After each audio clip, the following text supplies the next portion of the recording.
Okay, we're going down into what's called the Southern Tomb. This has only been open for a few months. It is now October of 2021, and we get to see something new, which is always fun.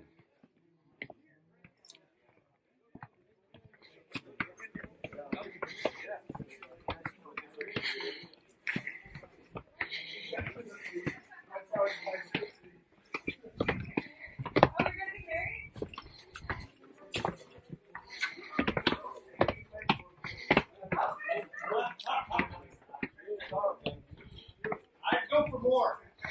Go for more. Worth more.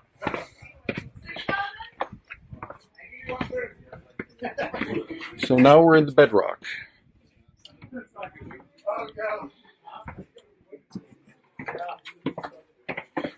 Oh, wow. So I'm not going to say too much about this place because I don't know anything about it. I just remember that in the past, all you could do was look down from above, and now we are physically descending into this amazing ancient place here at Saqqara.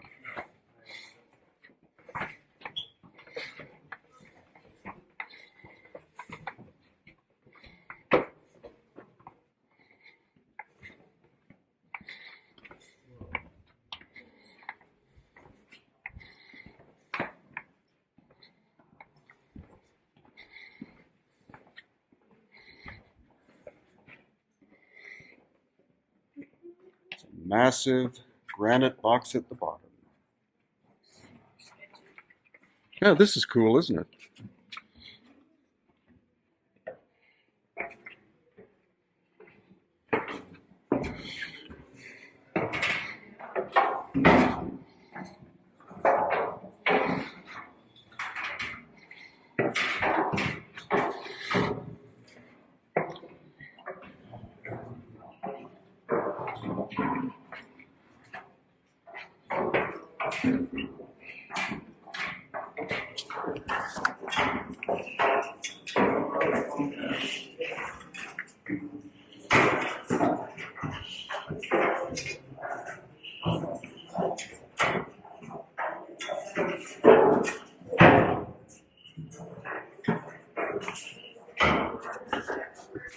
And then a tunnel goes in a little bit and then turns to the left and probably keeps going.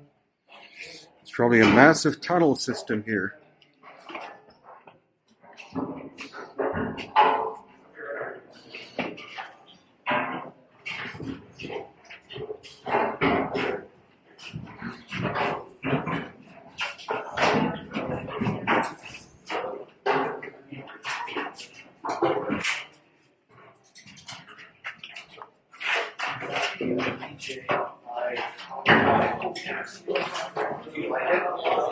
I tried to get one more across. They were. Today is the 3rd of October, 2021. This is our merry group entering at Saqqara again with Jimmy of Bright Insight, the famous Serapeum at Saqqara. Darf ich los? Okay.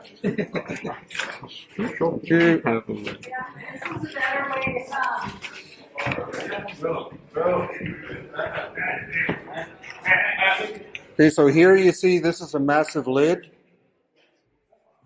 30-ton lid for a box.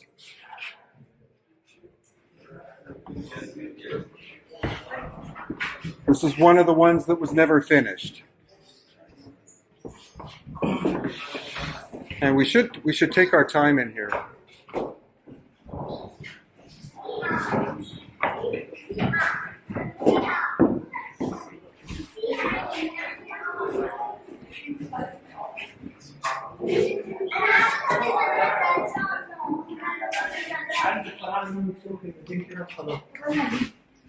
And there it is.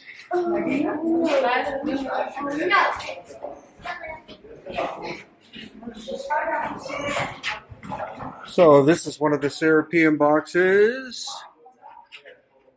And I guess I would say 50 tons. the lid and the box itself.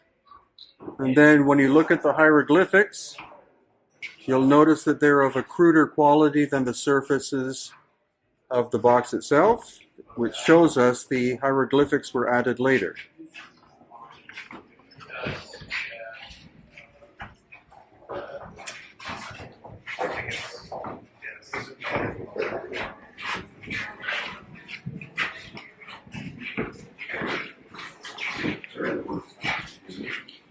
How did they get this in here? This is one of the bigger ones. This is more like 80 to 100 tons. And it's not finished. So which I never noticed before. So this one was moved into position and the lid was put on, but it was never completely finished. Because the finished ones have a very glossy, glass-like surface.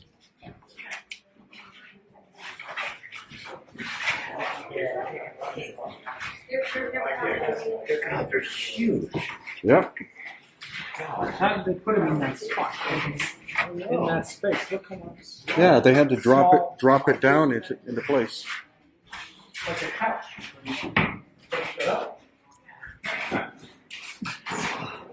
Bad boy. Somebody dropped their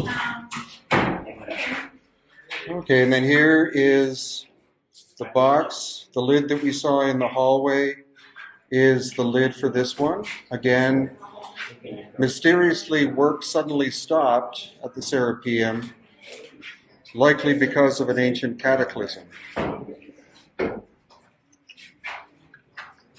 And again, crude hieroglyphics on the side.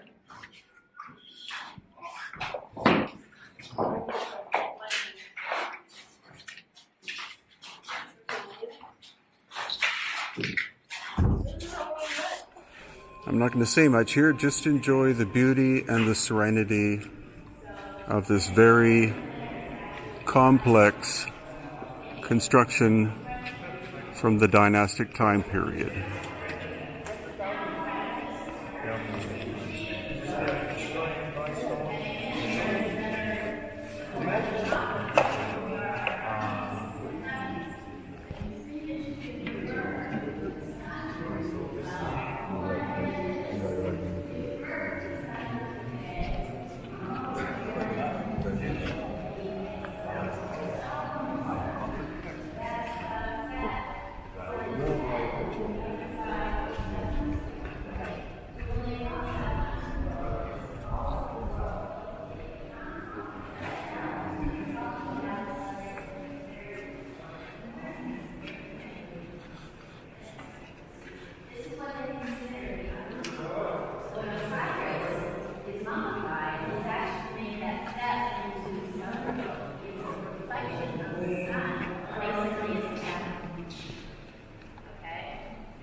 And this body of Nut is Hathor's hair. And it is the Omega symbol. And that Omega symbol represents the womb that gives birth to the seed of form. Okay? And as she gives birth, you see the face? The face is on the symbol of, look, it's a shrine. And the shrine has black and gray squares on this side, and it has white and very light gray squares on this side, almost blue. This shrine represents, if you've ever heard of the pillars of Boaz and Joachim, this is it. It's duality. We are born into duality, right? The two sides of self. And so this is also known as the symbol of Rastau. And if you've ever heard of Rastau, that is the place of Osiris. They call the Giza Plateau Rastau. It's an interdimensional gateway. It's why I'm pointing it out here, because we are born from the heavens. So this temple was the domain of Seti I, who never completed the complex, and then taken over by Ramses II, who completed it and had his name carved deeper into the surfaces than Seti the First, because he wanted to show his prominence and dominance in the area. So we're just going to have a look around the temple. I'm not going to bother saying much about it since I'm not a big student of dynastic Egyptian time frame, but you will enjoy just observing the fact that it's quite an incredible construction.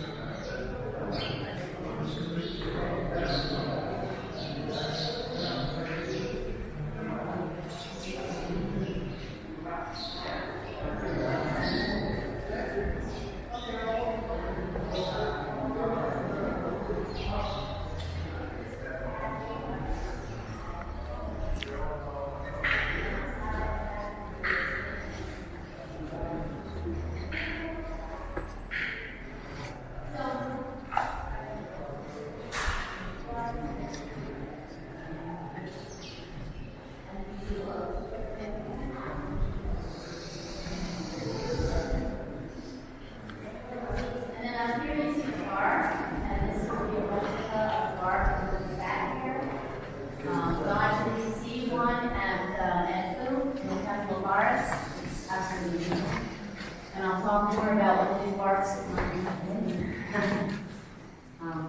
and you see on both sides, the front and back of the boat, you see the image of Horus.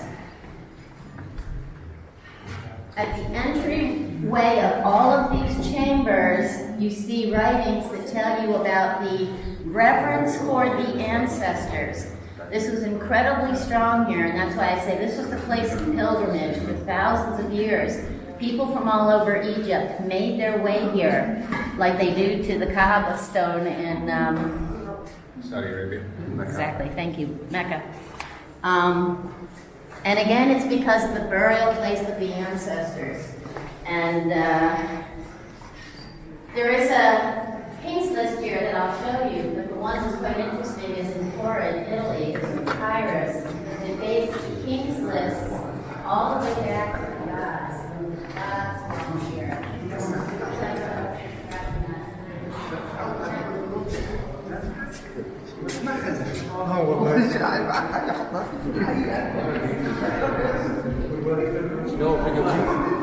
No video. Sorry? No video.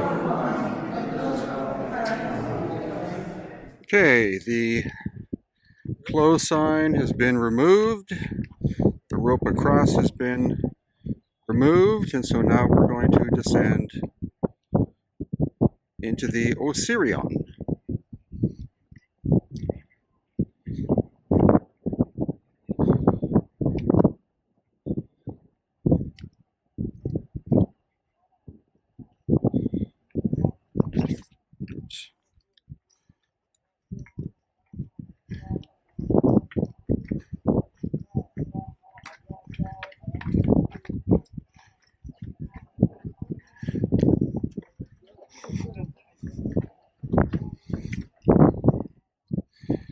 So what you're going to see from this view is only a little part of what it is.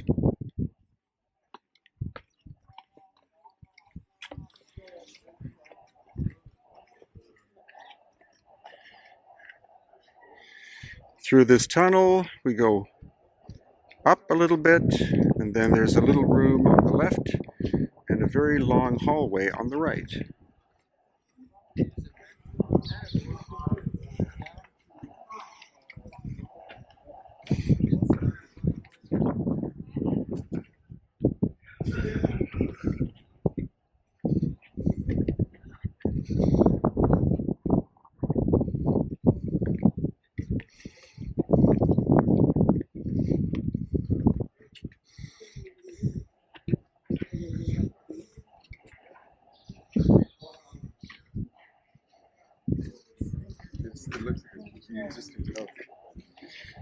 Again, the vertical stones here are granite from the Aswan quarry, and then the perimeter is a very, very, very hard sandstone, possibly a quartzite, according to our geologist Susan.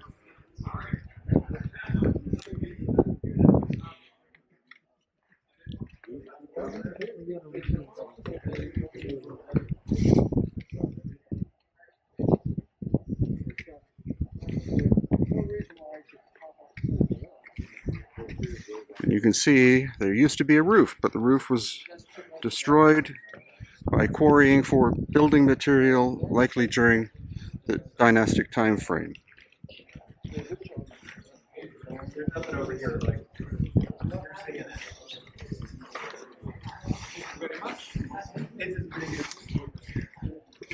This is my fourth time here, but I've only been, the longest I've ever been in here before was about 20 minutes. Now we have 2 full hours.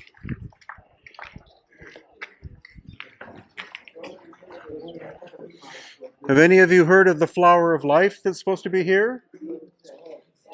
Right there. There are many of them.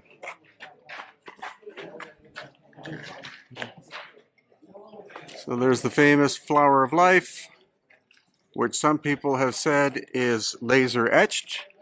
In fact, it's painted on. You can see that it is red ochre paint.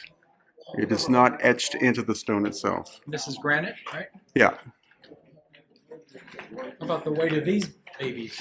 about 60 tons, according to Chris Dunn.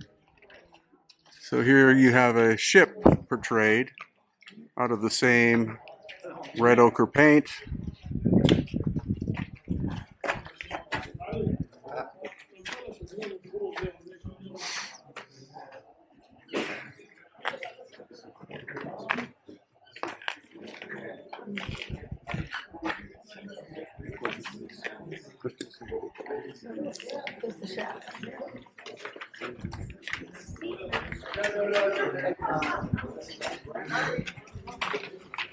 So this looks like part of the roof came down.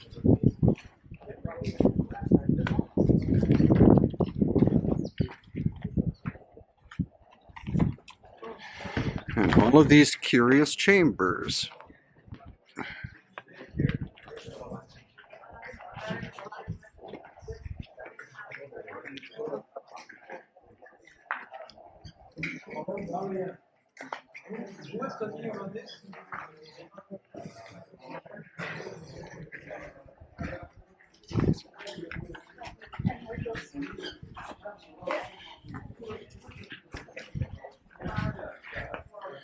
So little recessed areas.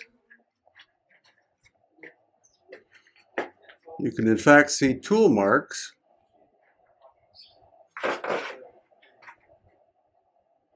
But how ancient are these tool marks? So I'm going to take my time and explore the site because we have a fair bit of time here.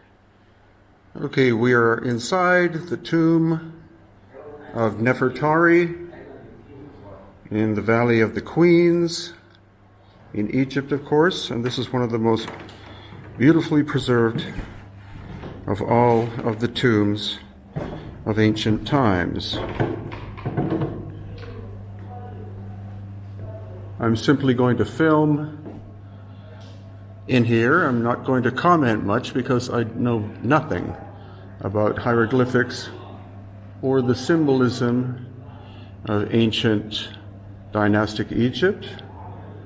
It's just an opportunity for you to see one of the most beautifully preserved dynastic tombs.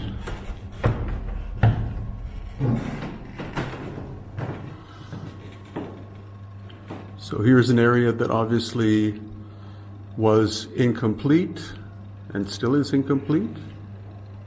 But just feast your eyes on the beautifully, naturally preserved hieroglyphics and symbolism of this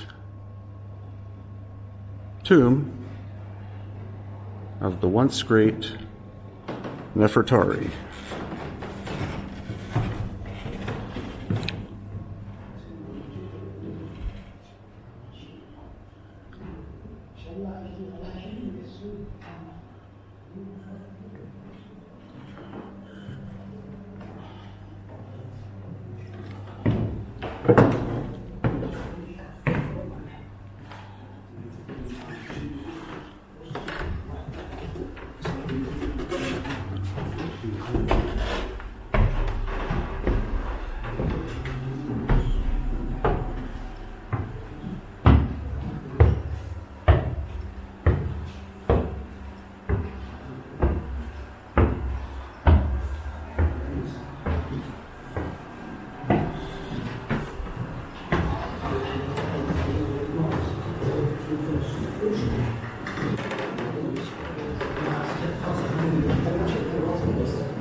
I believe this is symbolic of Osiris. And this could be the great king, the husband of Nefertari, and depictions of sacred cattle and others of the ancient gods.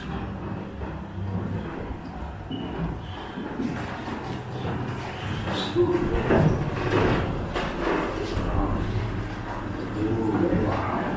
can go around me if you want. So we're in here with our group in October 2021. Our tour is about one half over now.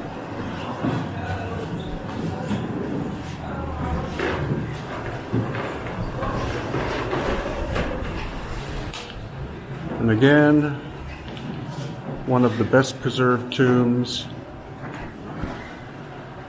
in all of ancient Egypt.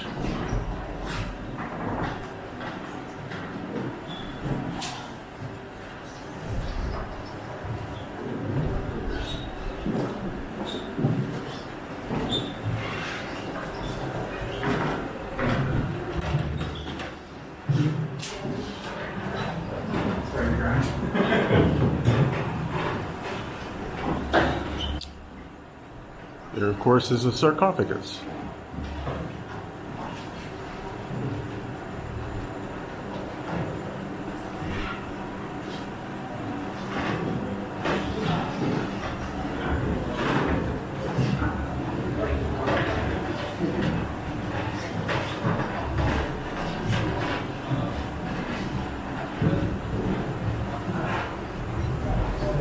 Thank you very much.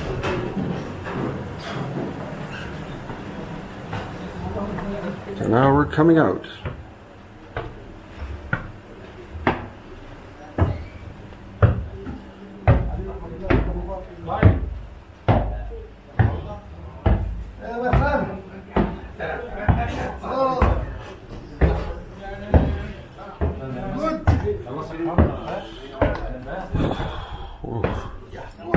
Thank you very much. Yeah.